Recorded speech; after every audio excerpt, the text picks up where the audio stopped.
La iniciativa Mérida proveerá a México de sofisticadas tecnologías de monitoreo en las fronteras, aeronaves, vehículos militares y capacitación policíaca y castrense, por al menos $1.250 millones en los próximos 2 años. Hay que decirlo, a veces los narcotraficantes han coordinado e integrado sus operativos transnacionales mejor que las autoridades de nuestros 2 países. En el primer paquete de ayuda, Estados Unidos incluyó modernos equipos para reforzar los controles migratorios en la frontera sur. Esta, que se presume como la tecnología más avanzada para la detección de documentos falsos. Para atacar en conjunto el problema de la falta de seguridad, de la amenaza del tráfico de personas, de la amenaza del tráfico de drogas, de armas y eventualmente también la amenaza terrorista. Pero en la práctica, este plan también otorga el control de la migración indocumentada hacia Estados Unidos.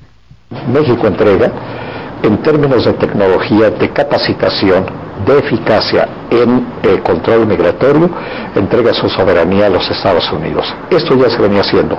La iniciativa Mérida simplemente lo ratifica, lo institucionaliza. A cambio de la cooperación, se permitirá la vigilancia de los cuerpos de seguridad estadounidenses sobre el país.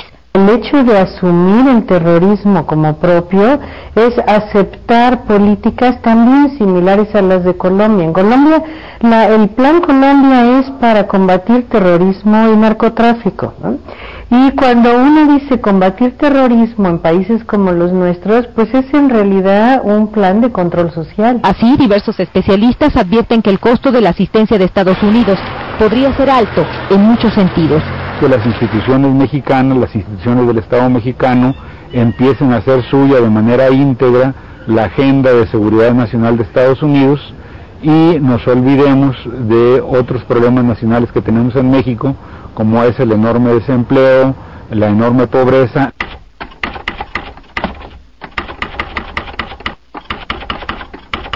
La violencia de las bandas organizadas en México es utilizada por Estados Unidos. Se califica a los cárteles mexicanos como una amenaza para su seguridad interna. Todos han dicho que Calderón está haciendo las cosas muy bien, pero que no controla parte del territorio y que aparte México es un estado fallido y según el propio Comando Conjunto de Estados Unidos es un estado fallido a punto de colapsar. Lamentar profundamente que se haya escalado una campaña que parece que es una campaña contra México, que la opinión pública y ahora hasta las revistas no solo se dedican a atacar, a mentir sobre la situación de México, sino a exaltar a los criminales. En lo que en México lo consideramos incluso un delito que es apología del delito. Es una respuesta poco efectiva.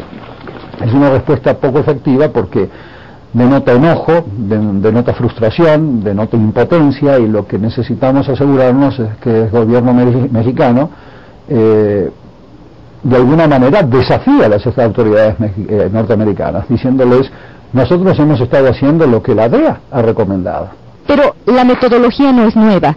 Según este experto, la forma de operar de Estados Unidos recuerda a la que emplearon sus agencias de inteligencia en Colombia a finales de los años 80 y principios de los 90.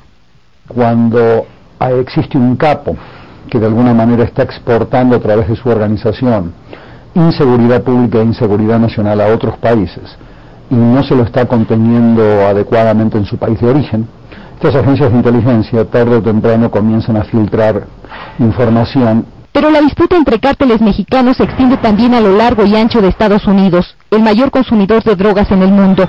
Estamos duplicando el número de agentes del orden que están trabajando en los equipos de esfuerzo a lo largo de la frontera, que son los llamados mejores equipos.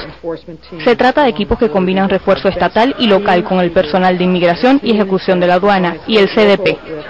Cada uno de los estados a lo largo de la frontera ahora tendrán los mejores equipos. Nuevo México anteriormente no había tenido uno. Son muchas las voces calificadas que señalan que la estrategia del gobierno mexicano contra las organizaciones criminales es, al menos, insuficiente. El Estado en su conjunto no tiene una táctica de rehabilitación de los miles de drogadictos que tenemos, no hay verdaderamente campañas de prevención del delito, del consumo de drogas. Y es que la lógica represiva y persecutoria prevalece como el eje de sus acciones. La estrategia es chueca. es fallida. Enviar al ejército y a la policía a perseguir físicamente a estos delincuentes es una condición necesaria, pero lejísimos de ser suficiente.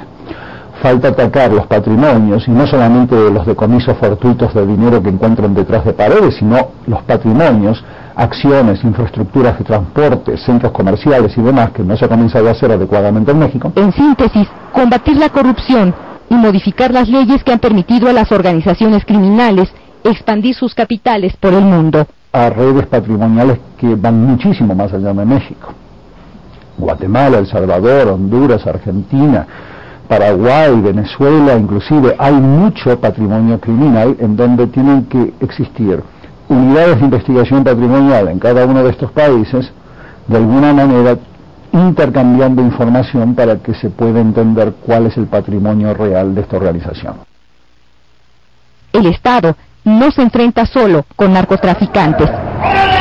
Por un lado, sí, como hace 10 años, el flujo de drogas hacia los Estados Unidos es un elemento central, pero al mismo tiempo tenemos que ver aquí en México que hay muchos mercados ilegales que ya valen tanto como el mercado norteamericano, es decir, el mercado local de drogas, de trata de personas, de tráfico de armas, extorsión y secuestro, que manejan muchísimo dinero. Pues no se ataque a los grupos criminales en todos los frentes de estos delitos y se siga caricaturizando, como hace la DEA, que son narcogrupos, narcotraficantes.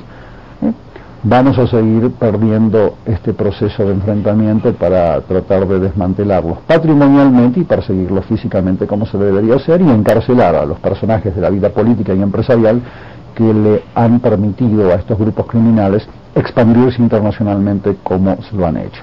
Atacarlos requiere de un pacto político de gran alcance, como lo demuestran diversas experiencias internacionales. Es decir, la terminación del pacto de impunidad que nosotros hemos denunciado, que ha existido en este país desde hace bastante tiempo. Un pacto que comprometa a los gobiernos de todos los niveles, a los actores políticos y a la sociedad en el combate a estos crímenes.